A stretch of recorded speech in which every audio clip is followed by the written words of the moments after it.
하나님의 말씀 봅니다. 하나님 말씀은 사도행전 제8장 9절로부터 14절부터 25절까지 있는 말씀을 보겠습니다. 말씀을 교독합니다. 14절부터 25절. 예루살렘에 있는 사도들이 사마리아도 하나님의 말씀을 받았다 함을 듣고 베드로와 요한을 보내매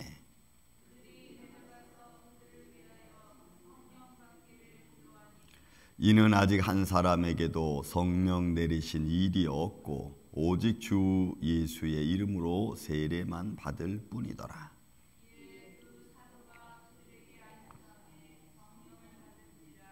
시몬이 사도들의 안수로 성령 받는 것을 보고 돈을 들여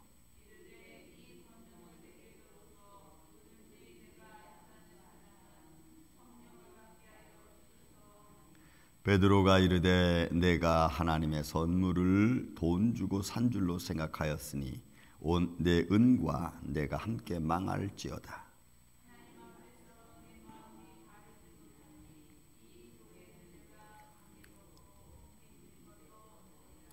그러므로 너의 이 약함을 회개하고 주께 기도하라. 혹 마음에 품은 것을 사하여 주시리라.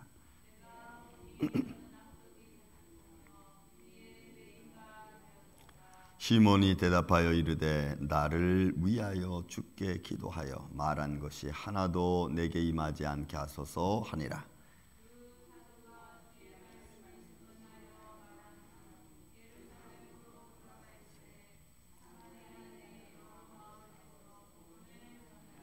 아멘.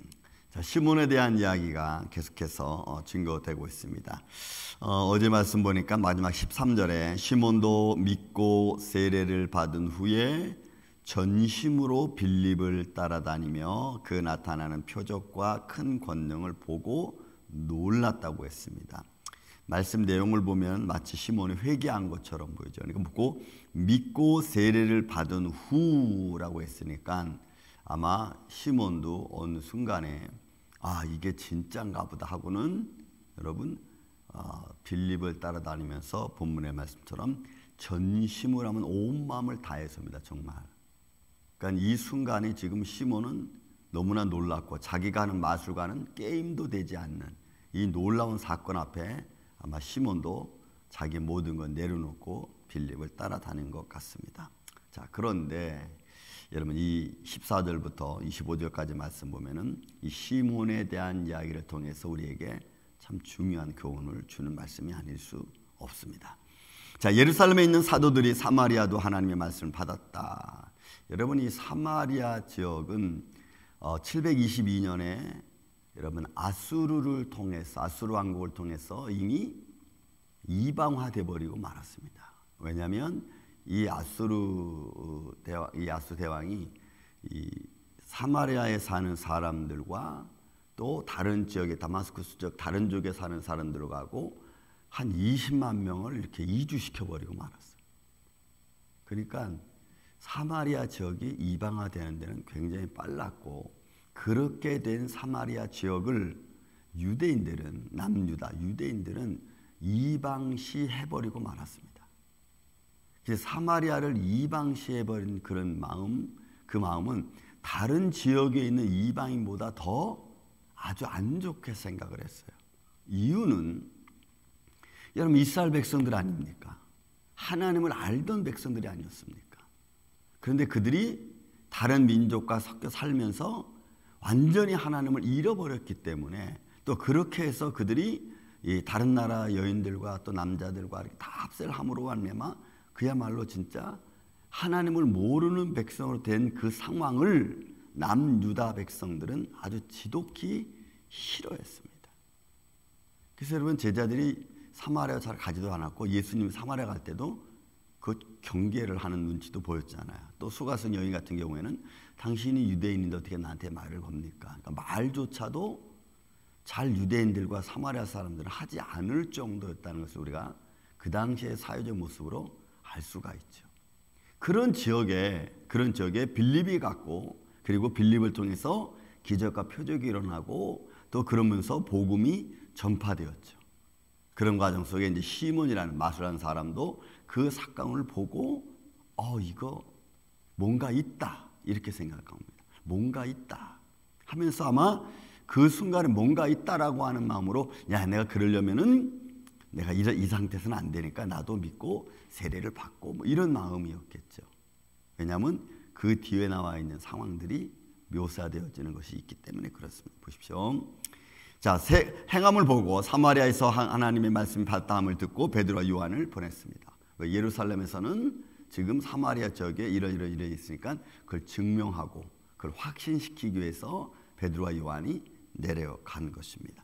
그래서 당시의 예루살렘 공회에는, 예루살렘의 사도회는 많은 지역에서 이런저런 잡음들이 막 일어나고, 그 다음에 모세 율법과 또 율법을 따르는 유대인들, 그러면서 그런 사람들이 또 개종을 해서 그리스도를 따르지만 그러나 아직도 과거의 삶은 율법에 매여 있는 삶, 이런 일 때문에 비일비재하게 여러 가지 많은 일들이 있었죠. 그래서 그런 일들이 가서 정리해주고 다시 또 잘 믿음으로 세워주는 이런 역할을 아마 사도들이 했던 것 같습니다. 오늘날 여러분 그 교회를 통해서, 목회자들을 통해서, 또는 하나님 말씀을 들은 자들을 통해서 잘못된 신앙의 룰을 가지고 있는 그런 모습을 바꾸어 가는 것과 이런 마찬가지일 것입니다. 자, 그들이 내려가서 그들을 위하여 성령 받기를 기도했습니다. 성령 세례, 그러니까 하나님의 말씀이 우리 안에 거하고 그 말씀을 통해 역사하시는 하나님의 거룩한 역사죠. 깨달음과 또 깨달음뿐만이 아니고 나의 잘못된 것을 회개하는 회개 역사가 일어나요. 그래서 여러분, 성령 받은 사람들의 가장 최초로 나타나는 역사 중에 하나는 은사가 아니고 회개입니다. 성령 받은 사람들의 가장 그 삶 속에 아주 두드러진 것 하나는 자기를 말씀을 통해서 비춰볼 수 있는 회개의 삶이에요. 그리고 그 회개의 삶이 자기 안에 들어오면은 자기가 과거에 지었던 모든 것에서 딱 끊고 새롭게 여러분 돌아서는 것을 말하는 겁니다. 그러니까 이 사마리아 사람들이 이 말씀을 들으니까 성령 받았다는 역사가 뭐냐? 바로 이거예요. 돌아서는 겁니다. 그 돌아서는 중에 우리 앞서 말씀 보지만 많은 사람들이 예수님을 믿기로 작정을 하고 주님께 나오고 거기에 마술사 시몬도 포함된 것입니다. 자, 이는 아직 한 사람에게도 성령 내리신 일이 없고 오직 주 예수의 이름으로 세례만 받더라. 그러니까 전통에만 그들이 어떻게 보면 율법에만 매여 있고 뭔가 하나님 말씀을 읽긴 있는데 그 말씀에 대한 좀 진취적인 삶이 또 진취적인 생각이 여러분 아직도 그들에게는 없었던 겁니다. 그러니까 하나님은 믿는데 하나님의 나라가 어떤 것인지, 하나님은 율법은 알고 있는데 그게 어떻게 율법이 부활의 역사, 죽음을 이기고 부활하신 그런 능력의 삶이 뭔지에 대해서는 전혀 모르는 거예요. 그냥 그런 것들이 이제는 우리의 삶 속에서 성령님을 통해서 깨달아지는 겁니다. 아, 부활의 신앙은 이런 거구나. 깨달아지는 거예요. 이렇게 이게 새로운 어떤 성령의 역사, 믿음의 역사, 소망의 인내를 갖게 되는 거구나. 이건 이제 알게 되는 거죠. 또 17절 이에 두 사도가 그들에게 안수하며 성령을 받는지. 여러분 성령님이 임하셔서 그러니까 안수한다고 하는 것은 여러분 이제 우리가 개념을 아는 거죠. 간수한다는 것은 여러분 내가 하는 게 아니고 하나님의 믿음이 연약한 자에게, 영으로 연약한 자에게 주님 저를 도와주세요라고 여러분 기도해주는, 어떻게 보면 서포트해주는 거죠. 사도들이 와서 연약한 자들을 위해서 기도하면은 그 사도들의 기도를 통해서 성령님이 그들과 함께 해주시기를 원하고 또 그렇게 되어지는 거죠. 그러니까 성령의 역사는 절대로 사람의 뜻으로 어떤 사람의 능력으로 좌지우지되는 것이 절대로 아닙니다. 하나님의 영광을 위해서만 역사하시는 거지 사람의 좋고 또 나쁘고 일하고는 상관이 없는 겁니다. 그러니까 사도들은 저들에게 깨우쳐 주시고 이제 율법만 알고 있던 이들에게 하나님 나라에 대한 자성을 모르던 것들을 이제는 성령님이 그들 가운데 임하셔서, 왜? 복음이 확장성을 갖고 있으니까 성령님이 그것을 강력하게 밀어주는 거죠. 깨닫게 하고 알게 하고 회개하게 하고 그리고 돌이키고 뭐 이런 겁니다. 그러니까 여러분, 그러니까 성령 받았다고 하는 것은 다른 거 없어요. 제가 가만히 믿음 생활 지금 하면서 느낀 것 중에 하나는 일단은 회개하는 거예요. 그래서 내가 이런 삶을 잘못 살았구나 하고 회개하고 이제는 그 길에서 내가 끊고 돌아서서 십자가를 바라보고 나가는, 그러면 삶이 바뀌지 않을 수 없어요. 여러분, 정신적이고 멘탈적인 것도 바뀌지 않을 수 없어요. 그것이 성령 받은 우리의 삶의 모습 중에 하나고 내가 예수님을 믿고 따른다는 삶의 현장인 것입니다. 제가 이번 주 말씀드렸죠. 믿음도 현장이고 죄도 현장이에요. 그리고 똑같이 행동하는 겁니다. 그러나 결과는 너무너무 다르잖아요. 천국과 지옥으로 정말 갈라지잖아요. 선과 악으로 갈라지잖아요. 그거 여러분 마찬가지인 거예요. 그러니까 두 사도가 안수하며 여러분 성령을 받는지라, 성령님이 힘을 실어주는 거죠. 복음 전하는 자들에게 힘이 되어주시는 거예요. 그래서 오늘 저와 여러분에게도 여러분들이 성령으로 말씀으로 충만하고 또 이런 믿음에 굳게 서 있을 때 여러분들이 하는 모든 일들이 예수님 말씀하신 대로 너희는 내 이름으로 구하라, 내가 시행하겠다 말씀하니까 성령님의 역사가 여러분들의 기도를 통해서 여러분들의 믿음을 통해서 놀라운 기적과 표적이 일어나는 우리 임마누엘 장로가 되기를 저는 예수님의 이름으로 축원을 드립니다. 그 여러분들 가정에서도 그래서 제가 말씀드리잖아요. 무조건 기도해 주라고. 연약한 자를 위해서 무조건 기도해 주라고. 내 성격을 드러내지 말고 무조건 기도해 주라고. 그러면 성령님이 그걸 아세요. 성령님. 저는 지난주에 아주 참 고마운 일을 제가 느꼈어요. 제 마음이 얼마나 뿌듯한지 몰라요. 그게 뭐냐면 우리 화영 씨가 갑자기 목사님 저 기도해 주세요. 그래서 제가 그 마음을 보고 너무 기뻤어요. 여러 가지 삶에 어렵고 힘든 일들이 우리 앞에 놓여졌을 때 그가 먼저 하나님께 기도해 달라고 하는 그런 믿음의 마음을 갖고 있다는 게 너무 감사했어요. 전 너무 감사했어요. 왜냐면 맨날 아이하고 그냥 왔다 갔다 하고 그냥 힘들고 막 이렇게 어려워하는 것 같았는데 저 안에 마음속에 믿음이 있구나. 그러니까 내가 기뻐하기보다도 저걸 보면서 하나님이 얼마나 기뻐하실까. 여러분, 우리는 우리 힘들고 어려운 것을, 세상적인 것을 바라보고 먼저 의지하기보다는 여러분, 하나님 앞에서 주님, 내 상황이 지금 이렇습니다. 주님, 기도해 위로해 주세요. 하나님, 이것을 나를 도와주세요. 붙들어 주세요. 이렇게 기도하는 게 여러분 얼마나 중요한지 몰라요. 그래서 혼자 와서 기도하면서 하나님이 얼마나 이뻐하실까. 저런 마음, 하나님을 의지하려고 하는 이런 마음들이 얼마나 이쁜 마음일까. 성령님이 역사하고 함께 하시는 줄로 믿습니다. 이런 삶의 모습인 거예요, 여러분. 또 이런 보세요.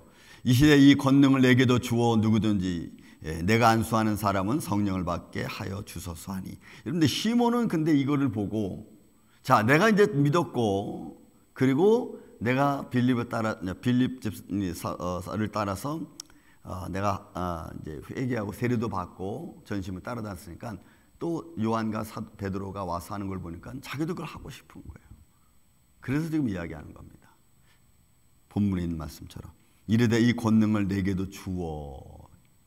그러니까 이거는 사람이 뭔가 사람에게 주는 것과 같은 것으로 시몬은 여러분 착각한 거예요. 그래서 내가 누구든지 안수하는 사람은 성령을 받게 하여 주소서. 그러니까 베드로가 말합니다. 내가 하나님의 선물을 돈 주고 산 줄로 생각하였으니 내 은과 내가 망할 줄. 여러분, 이 말은 얼마나 직접적이고 무서운 말인지 몰라요. 오늘날 같이 지혜롭게 시몬아, 그런 게 아니고 이것은 내가 하나님 앞에 기도할 때 하나님이 너에게 역사해 주시는 것이고 또 이렇고 저렇고 해서 이렇게 되는 거다. 이렇게 좀 자세하게 설명한 게 아니고 그냥 직접적으로 네가 하나님의 일을, 네가 하나님의 성령 역사를 네가 돈줄로 주고 살 줄로 네가 아느냐. 네 마음이 그런 악한 마음을 갖고 있다는 것 자체가 너를 멸망케 한다는 아주 직접적인 말인 거예요. 여러분, 이 당시에는 이 시대적인 배경 속에서 성령의 역사를 통해서 복음이 증거되어지는 시대니까 이 말씀이 얼마나 직접적이고 또 파괴적인지 몰라요. 죄악에 대해서는 단호하고 또 어떤 질병에 대해서는 하나님의 거룩한 역사가 나타남으로 말미암아 하나님 나라와 복음이 어떻게 증거되어진가를 아주 확실시하게 보여주는 현장 속에 있으니까. 오늘날도 마찬가지입니다. 이제는 사회의 현상과 사회의 어떤 교훈과 어떤 가르침들이 너무나 많이 이게 들어와서 그런 것들이 마치 믿음인 것처럼 선한 것처럼 그리고 하나님의 말씀인 것처럼 여러분 오도돼서 선포되어지는 것들이 얼마나 많은지 몰라요. 하나님 말씀을 선포하면은 하나님 말씀인가 이렇게 생각하는데 누가 어떤 좋은 말을 했다 그러면 아멘 이렇게 나와. 여러분 이거는 조금 아멘을 잘못하는 거야. 하나님 말씀 안에 설 때는 아멘이 나와야지. 어떤 사람이 그 사람이 예수님 믿는지 안 믿는지 모르겠는데 이런 사람이 이런 좋은 교훈의 말을 했다 그러면 아멘 그래. 그 우리가 어느 말에 아멘을 하는 겁니까? 이게 이제 아주 자동적으로 숙달이 됐어. 우리는 그렇게 길들여졌다는 거예요. 그러니까 여러분 우리는 하나님의 거룩한 역사에 또 하나님의 말씀에 하나님의 교훈에 아멘으로 화답함으로 하나님의 영광이 여러분들 가운데 임하기를 예수님의 이름으로 축원을 드립니다. 그래서 말하는 거 베드로가 하나님 앞에서 내 마음이 바르지 못하니 도에서 내가 간계할 것도 없고 분깃될 것도 없다 하고는 너 이 악함을 회개하고 주께 기도하라. 혹 마음이 품은 것을 사하여 주시리라. 아유 그냥 직접적으로 너 이런 악한 마음 가지고 네가 성령을 뭐 돈 주고 사고 파고 그다음 네가 뭐 어떻게 이렇게 하고 저렇게 하고 너 그 생각 자체가 틀렸다는 거죠. 그러니까 여러분 우리가 믿음 생활하는 데 있어서 하나님의 은혜가 우선이고 하나님이 기뻐하시는 것이 여러분 최우선입니다. 하나님이 기뻐하신 일이라고 여러분들 마음에 감동이 되면 그럼 주저하지 마세요. 주저하는 것만큼 늦어질 수밖에 없어요. 오히려 감동이 되면 그것을 지키려고 영적인 싸움에서 여러분들이 승리하기를 저는 예수님의 이름으로 축원을 드립니다. 그래야 뭔가 달라지는 거예요. 그래야 우리를 시험하는 자가 두려워할 줄 알아요. 옛날에 내가 이렇게만 해도 제가 픽 쓰러졌는데 이거 안 쓰러지네. 이게 왜? 버티는 거야 우리가 예수의 이름으로. 그래서 삶의 환경을 새롭게 삶의 현장을 만들어가는 그런 우리만의 창문 이 아침에 저와 여러분 되시기를 예수님의 이름으로 축원을 드립니다. 사랑과 은혜가 많으신 아버지 하나님, 오늘도 우리가 이 말씀을 통하여 성령님의 거룩한 역사 현장을 바라봅니다. 주님이 성령님의 거룩한 역사 현장을 조금이라도 인간적 교훈으로나 인간적 생각으로 우리가 생각하지 말게 하여 주시고 말씀의 교훈을 따라서 말씀의 감동을 따라서 내 삶이 이루어져가는 복되고 아름다운 주의 부름받은 백성 되게 하여 주시옵소서. 그 은혜와 사랑이 우리 가운데 있기를 원합니다. 그런 하나님의 감동하심을 지혜로움으로 잘 헤쳐나가 어둠의 세력을 이기고 또한 시험 들지 아니하도록 주님께서 붙들어 주시옵소서. 오늘 한날도 이런 믿음의 길을 걸어가기를 원합니다. 성령님의 도우시는 손길이 우리 가운데 있는 줄 믿사오니 오늘도 주의 큰 능력의 손길이 우리와 함께하여 주옵소서.